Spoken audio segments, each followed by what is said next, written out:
안녕하세요, 여러분. 오늘 제가 들려드릴 이야기는 정말 충격적이면서도 안타까운 실화입니다. 이야기를 시작하기 전에 잠깐만요.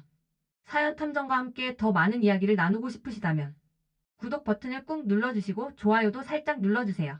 그리고 알림 설정까지 해두시면 새로운 사연이 올라올 때마다 가장 먼저 만나실 수 있어요. 여러분의 작은 관심이 더 좋은 이야기를 만드는 힘이 됩니다. 20여 년간 자식을 믿고 살아온 부모님들이 하루아침에 모든 것을 잃게 된 사건입니다. 그것도 가장 믿었던 아들의 손에 의해서 말이죠. 저는 지난 20년간 사회부 기자로 일하면서 수많은 사기 사건들을 취재해 왔습니다. 하지만 이번 사건처럼 가슴이 아팠던 적은 없었습니다. 가족이라는 이름으로 효도라는 명목으로 자행된 배신의 이야기였기 때문입니다.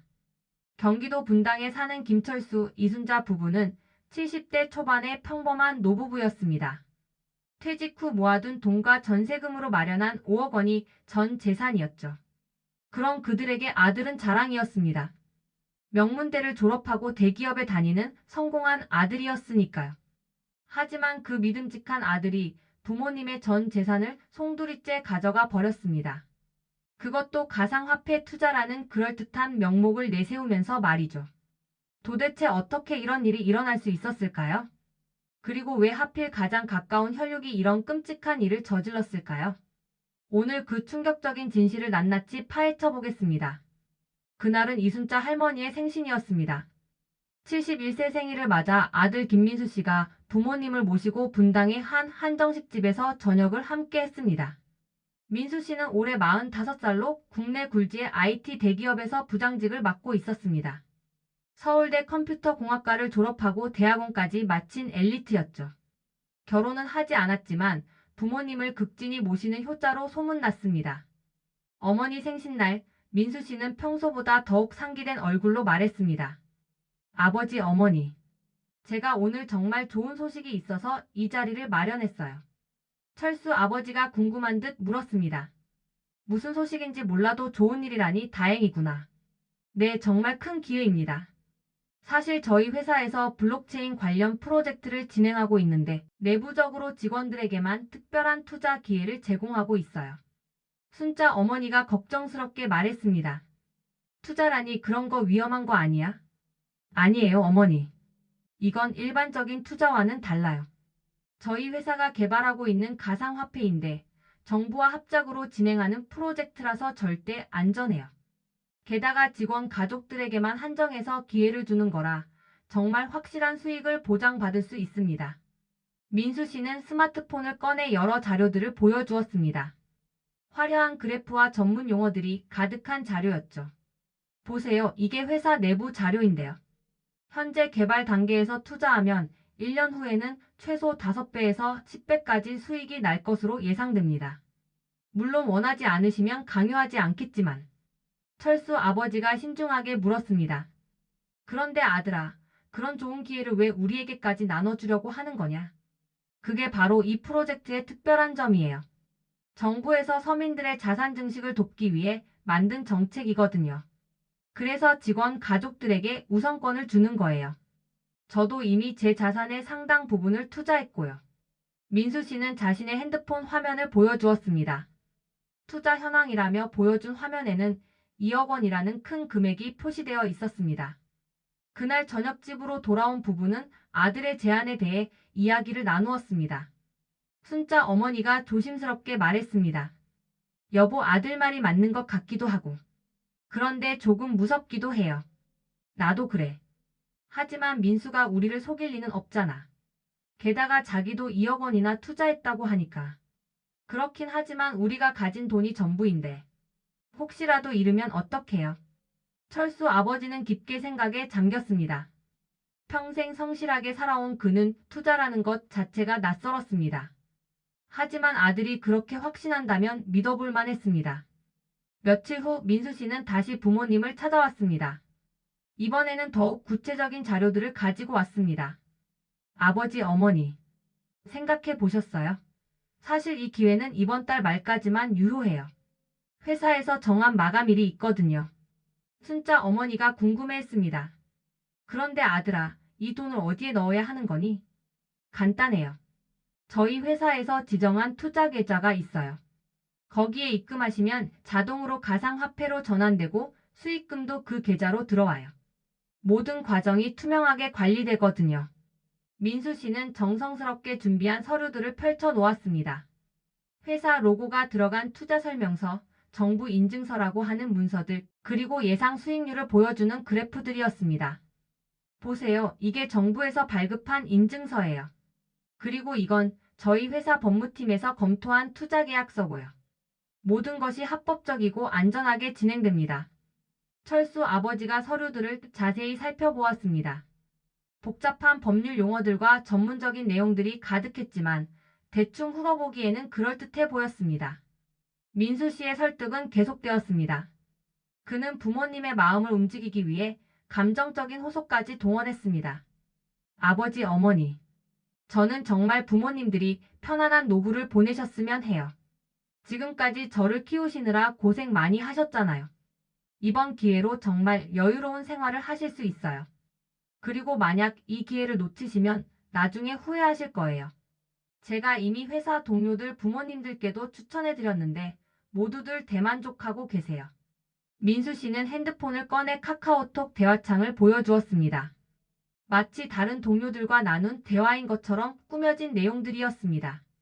이게 저희 부장님 아버님께서 보내주신 감사 메시지예요. 벌써 30% 수익이 났다고 하시더라고요. 순자 어머니가 놀라며 말했습니다. 정말이야? 그럼 우리도 해볼까, 여보? 철수 아버지도 마음이 흔들렸습니다. 평생 모은 돈이긴 하지만 아들이 그렇게 확신한다면 믿어볼 만했습니다. 게다가 다른 사람들도 성공했다니 안전한 투자처럼 보였습니다. 그런데 여보, 우리가 가진 돈을 다 넣는 건 너무 위험하지 않을까요? 민수 씨가 재빨리 대답했습니다. 아, 그럼 처음에는 일부만 투자해 보시는 건 어떨까요? 2억 원 정도만 먼저 해보시고 수익이 나면 추가로 투자하시면 돼요. 하지만 사실 이 프로젝트는 투자 금액이 클수록 더 높은 수익률을 보장해요. 최소 투자 금액이 3억 원 이상이어야 VIP 등급으로 관리받을 수 있거든요. 철수 아버지가 고민스럽게 말했습니다. 3억 원이라. 우리 돈의 절반이 넘는구나.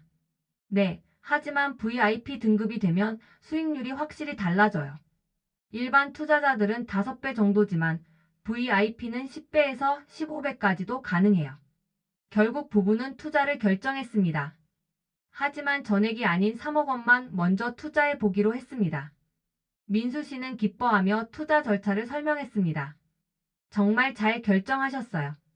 그럼 제가 투자 계좌 정보를 드릴게요. 내일 은행에서 송금하시면 되고 투자 확인서는 일주일 정도 후에 받으실 수 있어요. 민수 씨가 건네준 메모지에는 계좌번호와 함께 예금주 이름이 적혀 있었습니다. 코인 투자 플러스라는 상호였습니다. 순자 어머니가 조심스럽게 물었습니다. 그런데 아들아, 예금주가 너희 회사 이름이 아니네? 아, 그거요? 이건 저희 회사에서 투자 업무만 전담하는 자회사예요. 세금 문제 때문에 별도 법인으로 운영하는 거거든요.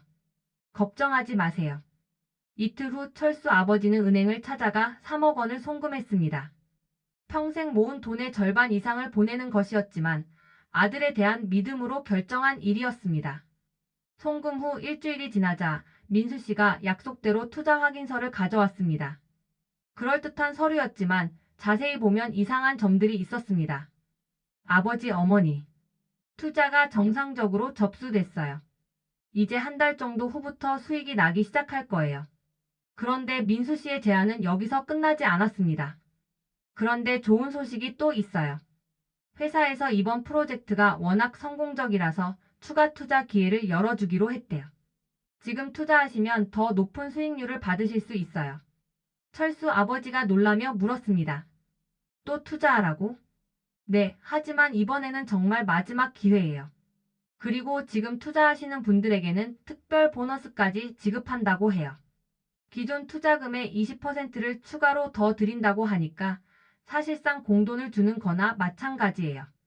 순자 어머니가 걱정스럽게 말했습니다. 그런데 우리 이제 돈이 별로 없는데. 민수 씨가 자신만만하게 대답했습니다. 괜찮아요. 남은 돈만 투자하셔도 충분해요. 어차피 한 달 후면 첫 번째 투자금에서 수익이 나오니까 그때 되면 돈 걱정은 없을 거예요. 그렇게 부부는 남은 돈 2억 원마저 추가로 투자하게 되었습니다. 이제 그들의 전 재산 5억 원이 모두 아들이 말하는 가상화폐 투자에 들어간 것이었습니다. 투자 후 한 달이 지났지만 민수 씨가 약속했던 수익금은 들어오지 않았습니다. 부부가 아들에게 연락하자 민수 씨는 그럴듯한 변명을 늘어놓았습니다. 아버지, 사실 시장 상황이 조금 좋지 않아서 수익금 지급이 늦어지고 있어요. 하지만 걱정하지 마세요. 오히려 이런 시기에 더 큰 수익을 낼 수 있는 기회거든요. 회사에서는 이런 상황을 예상하고 있었고 곧 상황이 나아질 거라고 확신하고 있어요. 조금만 더 기다려주세요. 하지만 한 달이 더 지나고 또 한 달이 지나도 소식은 없었습니다. 부모님들이 계속 연락하자 민수 씨의 태도도 조금씩 변하기 시작했습니다. 아버지, 제가 지금 회사 일이 너무 바빠서 자주 연락을 못 드리고 있어요. 투자금은 안전하게 관리되고 있으니까 걱정하지 마세요.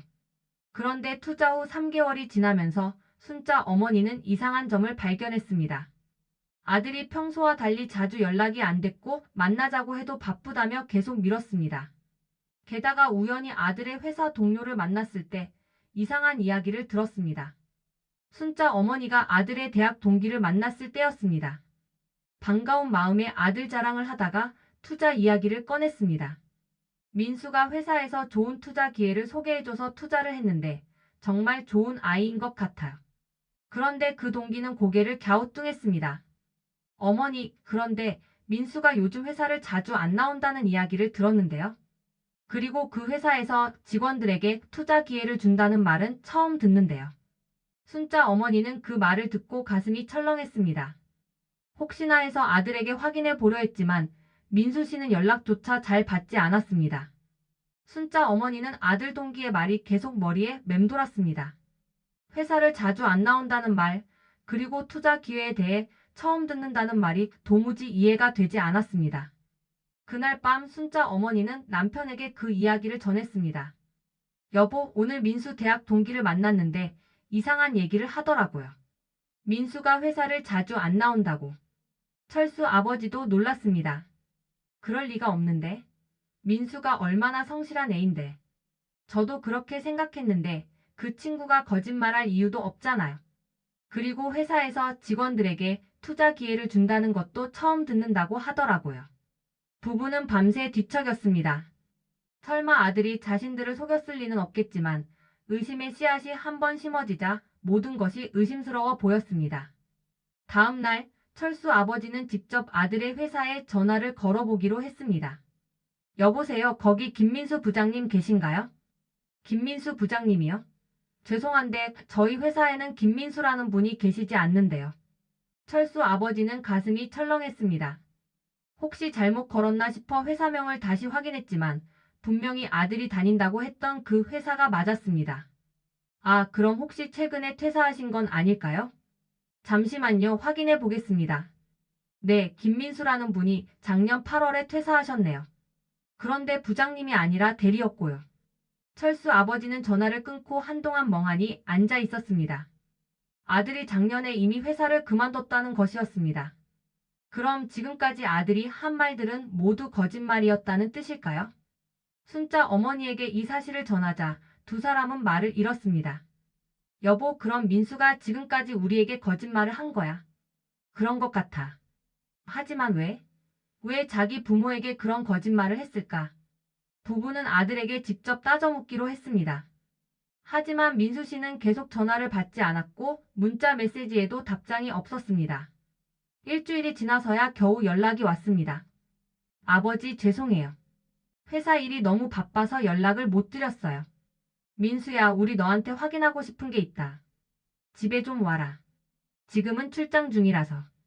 다음 주에 갈게요. 하지만 다음 주가 되어도 민수 씨는 나타나지 않았습니다. 그리고 그 다음 주에도 계속 핑계만 댔습니다. 철수 아버지는 더 이상 참을 수 없었습니다. 직접 아들이 산다고 했던 오피스텔로 찾아가 보기로 했습니다. 하지만 그곳에서 만난 것은 전혀 다른 사람이었습니다. 저기요, 혹시 김민수라는 사람 아세요? 김민수요? 모르는데요. 저는 여기 산지 2년 됐는데 그런 분은 본 적이 없어요. 철수 아버지는 관리사무소에도 문의해봤지만 김민수라는 이름으로 등록된 사람은 없었습니다. 집으로 돌아온 철수 아버지는 순자 어머니와 함께 울었습니다. 20여 년간 키운 아들이 자신들을 완전히 속였다는 사실을 받아들이기 어려웠습니다. 여보, 우리 돈은 어떻게 되는 거야? 5억 원이 다 날아간 건가? 모르겠어. 정말 모르겠어. 며칠을 고민하던 부부는 결국 전문가의 도움을 받기로 했습니다. 인터넷을 검색해서 찾은 탐정사무소에 전화를 걸었습니다.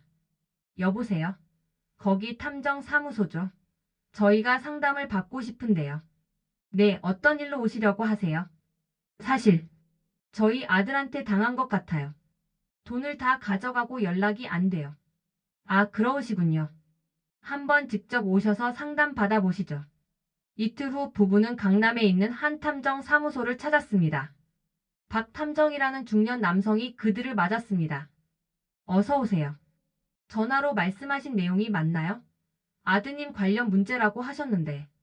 네, 사실 저희 아들이 투자하라고 해서 5억 원을 줬는데 그 후로 연락이 안 돼요. 알아보니까 아들이 한 말들이 다 거짓말이었어요. 박 탐정은 부부의 이야기를 자세히 들었습니다. 투자 경위부터 아들의 거짓말까지 모든 상황을 파악했습니다. 일단 말씀하신 내용만으로도 이건 명백한 사기입니다. 그런데 가족 간의 일이라서 좀 복잡할 수 있어요. 혹시 아드님과 연락할 수 있는 방법이 전혀 없나요? 전화번호는 있는데 받지를 않아요. 주소도 가짜였고. 그럼 아드님의 실제 신상 정보부터 파악해야겠네요. 혹시 주민등록번호나 다른 개인정보는 알고 계시죠? 네, 그건 알아요. 좋습니다. 일단 기본 조사부터 시작해 보겠습니다. 며칠 시간을 주시면 아드님의 현재 상황을 파악할 수 있을 거예요. 박 탐정은 즉시 김민수 씨에 대한 조사에 착수했습니다. 먼저 주민등록 등본을 떼어 현재 주소지를 확인했습니다. 놀랍게도 민수 씨의 실제 주소는 부모님이 알고 있던 곳과 전혀 달랐습니다. 서울 강서구의 한 원룸이 등록 주소지였습니다. 박 탐정은 직접 그 주소지로 향했습니다. 낡은 원룸 건물의 3층이었습니다. 초인종을 눌러봤지만 반응이 없었습니다. 관리인에게 문의해보니 그 방에는 한 달 전부터 아무도 살지 않는다고 했습니다. 아, 그 방 세입자요? 달 전에 짐 다 빼고 나갔어요. 월세도 밀렸었는데. 혹시 어디로 이사 갔는지 아세요? 글쎄요, 그런 건 안 알려줬어요. 그런데 마지막에 급하게 나가더라고요. 박 탐정은 민수 씨의 회사 퇴사 경위도 조사했습니다. 전 직장 동료들에게 연락해보니 민수 씨가 작년에 갑자기 사표를 내고 그만뒀다는 사실을 확인할 수 있었습니다. 민수요? 갑자기 그만뒀어요. 무슨 사업을 한다고 하더라고요. 그런데 그 후로는 연락이 안 됐어요. 무슨 사업이라고 했나요? 정확히는 모르겠는데 투자 관련된 일이라고 했던 것 같아요. 박 탐정은 부모님이 돈을 송금한 계좌에 대해서도 조사했습니다. 코인투자 플러스라는 명의의 계좌였는데 이 계좌의 실제 소유주를 추적해 봤습니다. 금융감독원에 문의해본 결과 해당 업체는 정식으로 등록된 투자업체가 아니었습니다. 그리고 계좌 개설자는 다름 아닌 김민수 씨 본인이었습니다. 박 탐정이 부모님에게 중간 보고를 했습니다. 일단 확실한 건 아드님이 가짜 업체명으로 계좌를 개설해서 투자금을 받았다는 겁니다. 이건 명백한 사기죠. 철수 아버지가 떨리는 목소리로 물었습니다. 그럼 우리 돈은 어떻게 되는 건가요? 지금 그 계좌를 추적하고 있는데 이미 대부분의 돈이 인출된 것 같습니다. 정확한 상황은 좀 더 조사해봐야 알 수 있어요. 순자 어머니가 울먹이며 말했습니다. 정말 우리 아들이 그런 짓을 했단 말이에요. 안타깝지만 그런 것 같습니다. 하지만 포기하지 마세요. 일단 아드님을 찾는 게 급선무예요. 박 탐정은 민수 씨의 핸드폰 사용 내역을 조사했습니다. 최근 며칠간의 기지국 접속 기록을 분석해본 결과 인천 지역에서 신호가 잡힌 것을 확인했습니다. 또한 민수 씨의 신용카드 사용 내역도 추적했습니다. 최근에 인천 송도 지역의 한 호텔에서 카드 결제 기록이 있었습니다. 박 탐정은 즉시 그 호텔로 향했습니다. 프런트에서 김민수라는 이름으로 투숙한 기록을 확인할 수 있었습니다. 하지만 민수 씨는 이미 체크아웃한 상태였습니다. 며칠 전에 나갔다고 했습니다. CCTV 화면을 확인해본 박 탐정은 민수 씨가 큰 캐리어 2개를 끌고 나가는 모습을 포착했습니다. 마치 장기간 여행을 떠나는 사람처럼 보였습니다. 호텔 직원에게 문의해보니 민수 씨가 공항으로 가는 버스 시간을 물어봤다는 증언을 들을 수 있었습니다. 박 탐정은 급히 인천공항으로 향했습니다. 출입국 사무소에 협조를 요청해 김민수 씨의 출국 기록을 확인해 봤습니다. 놀랍게도 민수 씨는 사흘 전에 태국행 항공편으로 출국한 기록이 있었습니다. 박 탐정이 부모님에게 조사 결과를 알렸을 때 두 사람은 완전히 무너졌습니다. 아드님이 사흘 전에 태국으로 출국했습니다. 그리고 투자금 5억 원은 모두 인출되어 현금으로 바뀐 상태예요. 철수 아버지가 절망적인 목소리로 물었습니다. 그럼 우리 돈은 다 없어진 건가요? 그런 것 같습니다. 그리고 이건 우연이 아닐 거예요. 처음부터 계획된 일일 가능성이 높습니다. 박 탐정은 더욱 충격적인 사실을 알려주었습니다. 그런데 더 심각한 건 아드님이 다른 사람들에게도 같은 수법을 썼을 가능성이 높다는 겁니다. 제가 조사해본 바로는 비슷한 피해자가 더 있을 것 같아요. 순자 어머니가 떨리는 목소리로 물었습니다. 다른 피해자요? 네, 아드님이 사용한 계좌로 들어온 돈이 여러분이 송금한 5억 원보다 훨씬 많거든요. 적어도 10억 원 이상은 될 것 같아요. 부부는 말을 잃었습니다. 자신들의 아들이 자신들뿐만 아니라 다른 사람들까지 속였다는 사실이 믿어지지 않았습니다. 박 탐정의 예상은 맞았습니다. 며칠 후 비슷한 피해를 당한 다른 가족들이 속속 나타났습니다. 첫 번째는 민수 씨의 대학 동기 부모님이었습니다. 그들도 아들 친구라는 소개로 3억 원을 투자했다가 모두 잃었습니다. 두 번째는 민수 씨의 전 직장 상사 가족이었습니다. 후배의 부탁이라며 2억 원을 투자했다가 피해를 입었습니다. 세 번째는 민수 씨가 다니던 헬스장 사장이었습니다. 친한 회원이라며 1억 원을 맡겼다가 연락이 두절되었습니다. 모두 합치면 총 피해액은 15억 원에 달했습니다. 박 탐정이 부모님에게 말했습니다. 이제 상황이 명확해졌습니다. 아드님은 체계적으로 주변 사람들을 속여서 거액을 모은 후 해외로 도피한 것 같습니다. 철수 아버지가 분노에 찬 목소리로 말했습니다. 정말 우리 아들이 그런 인간이었단 말인가. 하지만 아직 포기하기는 이릅니다. 일단 경찰에 신고를 하고 피해자들과 함께 공동 대응하는 것이 좋겠어요. 다음 날 부부는 다른 피해자들과 함께 경찰서에 갔습니다. 사기 신고를 접수하고 김민수 씨에 대한 수사를 요청했습니다. 하지만 경찰의 반응은 시원하지 않았습니다. 해외로 도피한 상황이면 수사가 쉽지 않을 것 같은데요. 그리고 가족 간의 일이라서 더 복잡할 수 있고요. 형사가 설명했습니다. 일단 피해 신고는 접수해드리겠습니다. 하지만 용의자가 해외에 있는 상황에서는 인터폴을 통해 수배를 내려야 하는데 시간이 많이 걸릴 수 있어요. 그럼 우리는 그냥 기다리기만 해야 하는 건가요? 현실적으로는 그렇습니다. 하지만 혹시 용의자와 연락이 되거나 귀국한다면 즉시 연락 주세요. 부부는 허탈한 마음으로 경찰서를 나왔습니다. 법적으로도 막막한 상황이었습니다. 피해 신고를 한 지 한 달이 지난 어느 날 순자 어머니에게 갑작스럽게 전화가 걸려왔습니다. 모르는 번호였지만 받아보니 놀랍게도 민수 씨의 목소리였습니다. 어머니, 저예요, 민수예요. 순자 어머니는 분노와 그리움이 동시에 밀려왔습니다. 아들의 목소리를 한 달 만에 듣는 것이었습니다. 민수야, 너 지금 어디 있어? 왜 그런 짓을 했어? 하지만 민수 씨의 목소리는 예상과 달리 떨리고 있었습니다. 어머니 저 지금 너무 위험해요. 말씀드릴 시간이 많지 않아요. 뭔 소리야? 위험하다니?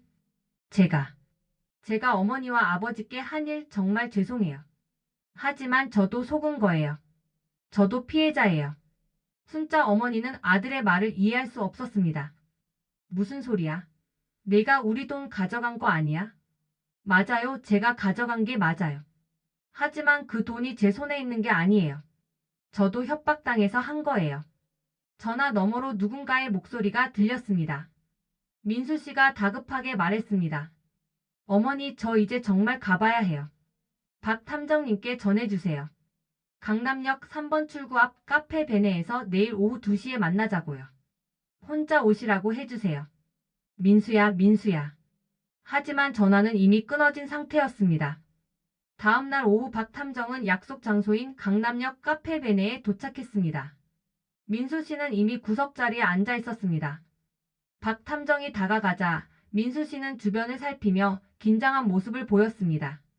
탐정님이시죠? 와주셔서 감사합니다. 김민수 씨 맞죠? 부모님이 얼마나 걱정하고 계시는지 아세요? 죄송해요. 정말 죄송해요. 하지만 제 상황을 들어보시면 이해하실 거예요. 민수 씨는 떨리는 목소리로 자신의 이야기를 시작했습니다. 제가 작년에 회사를 그만둔 이유는 사업을 하려고 해서가 아니었어요. 사실 저도 사기를 당했거든요. 사기를 당했다고요? 네, 온라인 도박에 빠져서 큰 빚을 졌어요. 처음에는 작은 돈으로 시작했는데 어느새 수천만 원의 빚이 생겼어요. 민수 씨는 자신이 어떻게 온라인 도박에 빠지게 되었는지 설명했습니다. 회사 스트레스로 시작한 작은 베팅이 점점 커지면서 결국 회사 돈까지 손을 대게 되었다고 했습니다. 그래서 회사를 그만둔 거였어요. 더 이상 숨길 수 없었거든요. 그런데 그때 한 남자가 저에게 접근했어요. 민수 씨가 말하는 그 남자는 이정훈이라는 사람이었습니다. 30대 후반으로 자신을 투자 컨설턴트라고 소개했습니다. 그 사람이 제 빚을 다 갚아주겠다고 했어요. 대신 조건이 있다고 하더라고요.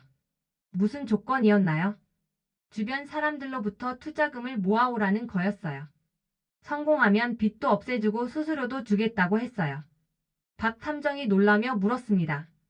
그래서 부모님과 다른 사람들을 속인 건가요? 처음에는 정말 투자인 줄 알았어요. 그 사람이 보여준 자료들이 너무 그럴듯했거든요. 실제 투자회사 자료라고 했고 정부 허가도 받았다고 했어요. 하지만 시간이 지나면서 이상한 점들을 발견했습니다. 투자금이 실제 투자처로 가는 것이 아니라 다른 계좌로 빠져나가고 있었던 것입니다. 그때 알았어요. 제가 사기단의 하수인이 된 거라는 걸요. 하지만 이미 늦었어요. 그들이 저를 완전히 통제하고 있었거든요.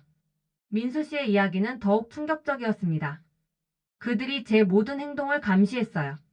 핸드폰도 도청당했고 어디를 가든 미행당했어요. 그리고 만약 경찰에 신고하거나 도망가려고 하면 부모님에게 해를 끼치겠다고 협박했어요. 박 탐정이 의심스럽게 물었습니다. 그럼 왜 태국으로 도망간 건가요? 도망간 게 아니에요. 그들이 보낸 거예요.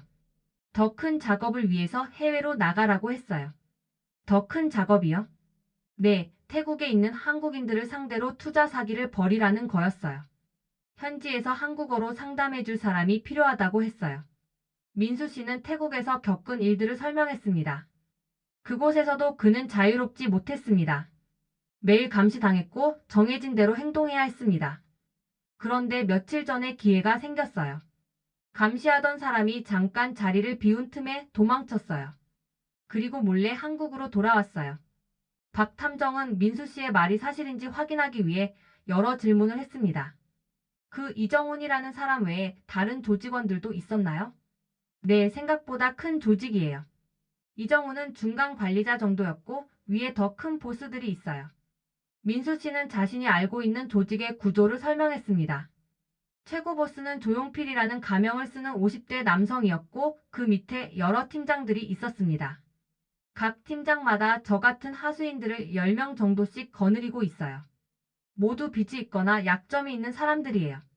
그럼 전체 피해 규모가 얼마나 될까요? 제가 알기로는 지금까지 100억 원 이상은 모았을 거예요. 그리고 아직도 계속 진행 중이에요. 박 탐정은 사건의 규모가 자신이 생각했던 것보다 훨씬 크다는 것을 깨달았습니다. 박 탐정은 민수 씨를 부모님과 만나게 해주었습니다. 하지만 안전을 위해 비밀스러운 장소에서 만남을 주선했습니다. 부모님은 한 달 만에 보는 아들의 초췌한 모습에 놀랐습니다. 민수야, 너 많이 야위었구나. 어머니, 아버지, 정말 죄송해요. 철수 아버지는 분노와 안타까움이 뒤섞인 감정으로 말했습니다. 내가 정말 우리를 속인 건 맞지? 맞아요. 제가 속인 거 맞아요. 하지만 저도 어쩔 수 없었어요. 민수 씨는 부모님에게 자신이 처한 상황을 자세히 설명했습니다. 온라인 도박 중독, 큰 빚, 그리고 조직의 협박까지 모든 것을 털어놓았습니다. 순자 어머니는 울면서 말했습니다. 그럼 왜 진작 말하지 않았어? 우리가 도와줬을 텐데. 말할 수 없었어요. 그들이 부모님에게 해를 끼치겠다고 협박했거든요. 철수 아버지도 눈물을 흘렸습니다. 아들이 혼자서 이런 고통을 견뎌온 것이 안타까웠습니다. 민수 씨는 박 탐정에게 중요한 증거를 건네주었습니다. 이거 조직원들과 주고받은 메시지들이에요. 그리고 이건 투자금이 어디로 흘러갔는지 보여주는 계좌 내역서예요. 박 탐정이 자료들을 살펴보니 정말로 거대한 조직이 체계적으로 사기를 벌이고 있다는 증거들이었습니다. 메시지 내용을 보면 민수 씨 외에도 수십 명의 하수인들이 있었고 각자 할당량을 받아서 투자금을 모으고 있었습니다. 이 자료들로 경찰에 제대로 신고할 수 있겠네요. 하지만 민수 씨는 걱정스러운 표정을 지었습니다. 문제는 그들이 저를 찾고 있다는 거예요. 이미 제가 도망쳤다는 걸 알고 있을 거예요. 실제로 민수 씨의 걱정은 현실이 되었습니다. 며칠 후 정체불명의 남자들이 부모님 집 주변을 배회하는 모습이 목격되었습니다. 박 탐정이 부모님에게 경고했습니다. 당분간 집에 계시지 마세요. 안전한 곳으로 피해 계셔야 할 것 같아요. 부부는 급히 친척집으로 피신했습니다. 민수 씨도 안전한 곳에 숨어 지내야 했습니다.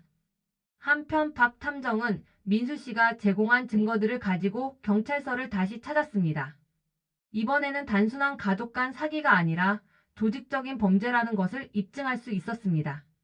형사가 자료들을 보고 놀랐습니다. 이 정도 규모면 광역수사대에서 맡아야 할 사건이네요. 바로 이첩하겠습니다. 하지만 조직도 가만히 있지 않았습니다. 그들은 민수 씨를 찾기 위해 온갖 수단을 동원했습니다. 먼저 민수 씨의 지인들에게 연락해서 행방을 수소문했습니다. 그리고 부모님에게도 직접 연락을 취했습니다. 어느 날 저녁 순자 어머니에게 모르는 번호로 전화가 걸려왔습니다. 아드님을 찾고 계시죠?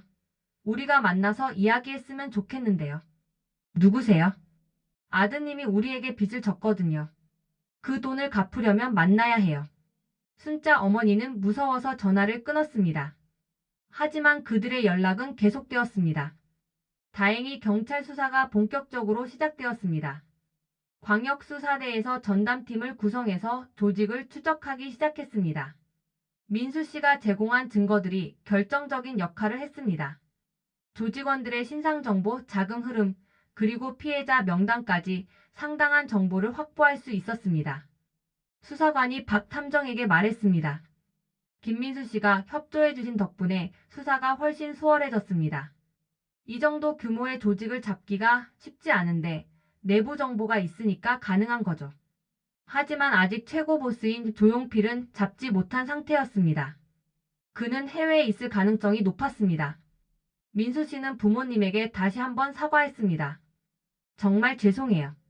제가 처음부터 솔직하게 말씀드렸어야 했는데. 철수 아버지가 말했습니다. 이제 와서 후회해도 소용없어. 중요한 건 앞으로야. 순자 어머니도 아들을 위로했습니다. 내가 혼자 견디기 힘들었을 거야. 우리가 몰라서 미안해. 하지만 현실적인 문제들이 남아 있었습니다. 5억 원의 투자금은 여전히 돌아오지 않았고 다른 피해자들도 마찬가지였습니다. 박 탐정이 설명했습니다. 조직이 해체되더라도 이미 빠져나간 돈을 회수하기는 어려울 것 같습니다. 해외 계좌로 빠진 돈들이 많거든요. 그럼 우리는 돈을 포기해야 하는 건가요? 일부는 회수될 수도 있지만 전액 회수는 힘들 것 같아요. 민수 씨의 협조 덕분에 경찰 수사는 급진전을 보였습니다. 한 달 후 드디어 조직의 핵심 인물들이 체포되었습니다. 먼저 이정훈이 서울의 한 오피스텔에서 검거되었습니다. 그리고 연쇄적으로 다른 조직원들도 줄줄이 잡혔습니다. 수사 결과 이들은 지난 2년간 전국에서 200여 명의 피해자로부터 총 150억 원을 가로챈 것으로 밝혀졌습니다. 박 탐정이 부모님에게 소식을 전했습니다. 조직 대부분이 체포됐어요. 이정훈도 잡혔고 다른 하수인들도 거의 다 검거됐습니다. 철수 아버지가 물었습니다. 그럼 우리 돈은 돌려받을 수 있나요? 일부는 회수될 것 같아요. 조직이 숨겨둔 계좌에서 30억 원 정도가 발견됐거든요. 피해자들에게 비례해서 배분될 예정이에요. 하지만 전액 회수는 불가능했습니다. 이미 해외로 빠져나간 돈이 너무 많았기 때문입니다. 아마 투자하신 돈의 3분의 1 정도는 돌려받으실 수 있을 것 같아요. 조직이 해체되고 나서 김 씨 가족은 비로소 안전한 일상으로 돌아갈 수 있었습니다. 민수 씨는 부모님 앞에서 무릎을 꿇고 사과했습니다. 아버지, 어머니, 제가 정말 잘못했습니다. 평생 용서를 구하며 살겠습니다. 순자 어머니가 아들을 일으켜 세우며 말했습니다. 이미 다 지난 일이야. 이제는 다시 시작하는 게 중요해. 철수 아버지도 아들의 어깨를 두드렸습니다. 내가 혼자 그 고통을 견뎌온 것도 우리는 이해한다. 앞으로는 뭔 일이 있어도 가족끼리 숨기지 말자. 민수 씨는 눈물을 흘리며 대답했습니다. 네, 앞으로는 절대 혼자 해결하려고 하지 않을게요. 돈의 일부를 회수한 부부는 새로운 계획을 세웠습니다. 이제 5억 원 중 1억 5천만 원 정도를 돌려받을 수 있게 되었습니다. 순자 어머니가 말했습니다. 이 돈으로 작은 가게라도 해볼까? 그동안 너무 한가하게 살았나 봐. 철수 아버지도 동의했습니다. 그래, 나이는 들었지만 아직 일할 수 있어. 손자들 용돈이라도 벌어야지. 민수 씨는 부모님의 가게 일을 도우며 새로운 삶을 시작하기로 했습니다. 그는 또한 도박 중독 치료를 받기로 결심했습니다. 제가 상담을 받아볼게요. 다시는 이런 일이 없도록 하겠습니다. 김 씨 가족과 함께 피해를 당했던 다른 가족들도 각자의 방식으로 회복해 나갔습니다. 민수 씨의 대학 동기 부모님은 피해금 회수와 함께 아들과의 관계도 회복했습니다. 처음에는 아들을 원망했지만 민수 씨의 경우를 보면서 아들도 피해자였다는 것을 이해하게 되었습니다. 전 직장 상사는 피해를 계기로 오히려 투자에 대해 더 신중해졌다고 했습니다. 헬스장 사장은 이번 일로 인해 사업이 어려워졌지만 포기하지 않고 새로운 도전을 계속하고 있었습니다. 사건이 마무리된 후 박 탐정은 이번 사건에 대해 깊이 생각해 보았습니다. 이번 사건을 통해 저도 많은 것을 배웠습니다. 가족 간의 신뢰가 얼마나 중요한지, 그리고 그 신뢰가 깨졌을 때 얼마나 큰 상처가 되는지 알게 되었어요. 부모님에게 말했습니다. 하지만 여러분께서 아드님을 끝까지 믿고 용서해 주신 것이 정말 감동적이었습니다. 그게 진정한 가족의 사랑인 것 같아요. 이 사건은 단순한 가족 사기 사건을 넘어서 현대 사회의 여러 문제들을 보여주었습니다. 첫째는 온라인 도박의 위험성이었습니다. 손쉽게 접근할 수 있는 온라인 도박이 얼마나 많은 사람들의 인생을 파괴하는지 보여주었습니다. 둘째는 투자 사기의 교묘함이었습니다. 신뢰할 만한 사람의 소개, 그럴듯한 자료, 정부 인증이라는 허울 등으로 사람들을 속이는 수법이 갈수록 정교해지고 있습니다. 셋째는 가족 간 소통의 중요성이었습니다. 민수 씨가 처음부터 부모님에게 솔직하게 말했다면 이런 일은 일어나지 않았을 것입니다. 박 탐정이 청취자들에게 당부의 말을 전했습니다. 여러분, 투자 제안을 받으시면 아무리 가까운 사람이라도 반드시 검증해 보세요. 정부에서 인증했다거나 대기업에서 하는 사업이라는 말을 믿지 마시고 직접 확인해 보시기 바랍니다. 그리고 가족 간에는 어떤 일이 있어도 솔직하게 이야기하세요. 혼자 끙끙 앓다가 더 큰 문제가 되는 경우가 너무 많습니다. 마지막으로 만약 사기를 당하셨다면 부끄러워하지 마시고 즉시 경찰에 신고하세요. 빨리 신고할수록 피해 회복 가능성이 높아집니다. 사건이 있은 지 1년 후 김 씨 가족은 작은 분식점을 운영하고 있었습니다. 수익은 많지 않았지만 가족이 함께 일하며 평범한 행복을 찾아가고 있었습니다. 민수 씨는 도박 중독 치료를 성공적으로 마치고 이제는 같은 문제로 고생하는 사람들을 돕는 상담가로 활동하고 있었습니다. 순자 어머니가 말했습니다. 돈은 잃었지만 가족의 소중함을 다시 깨달았어요. 그게 더 큰 수확인 것 같아요. 철수 아버지도 웃으며 대답했습니다. 맞아요. 건강하고 가족이 함께 있으면 그게 가장 큰 재산이지요. 여러분, 오늘 들려드린 이야기는 실제로 일어난 일입니다. 물론 등장인물들의 이름과 일부 상황은 바꿨지만 핵심적인 내용은 모두 사실입니다. 이 이야기를 통해 우리가 얻을 수 있는 교훈은 명확합니다. 첫째, 아무리 가까운 사람의 투자 제안이라도 반드시 검증해야 합니다. 둘째, 가족 간에는 어떤 문제든 숨기지 말고 함께 해결해야 합니다. 셋째, 사기를 당했을 때는 부끄러워하지 말고 즉시 전문가의 도움을 받아야 합니다. 무엇보다 중요한 것은 돈보다 가족의 사랑과 신뢰가 더 소중하다는 것입니다. 김 씨 가족처럼 어려움을 겪더라도 서로를 용서하고 이해한다면 다시 새로운 시작을 할 수 있습니다. 혹시 비슷한 상황에 처해 계신 분들이 있다면 혼자 끙끙 앓지 마시고 주변 사람들에게 도움을 요청하시기 바랍니다. 그리고 전문가의 도움을 받는 것을 주저하지 마세요. 마지막으로 오늘 이야기에 등장한 모든 분들이 현재는 평안한 일상을 보내고 계시다는 것을 알려드립니다. 비록 물질적인 피해는 있었지만 가족의 유대는 더욱 강해졌다고 합니다. 여러분도 가족과 함께하는 평범한 일상이 얼마나 소중한지 다시 한번 생각해 보시는 계기가 되었으면 좋겠습니다. 긴 시간 들어주셔서 감사합니다. 다음에도 더 유익한 이야기로 찾아뵙겠습니다.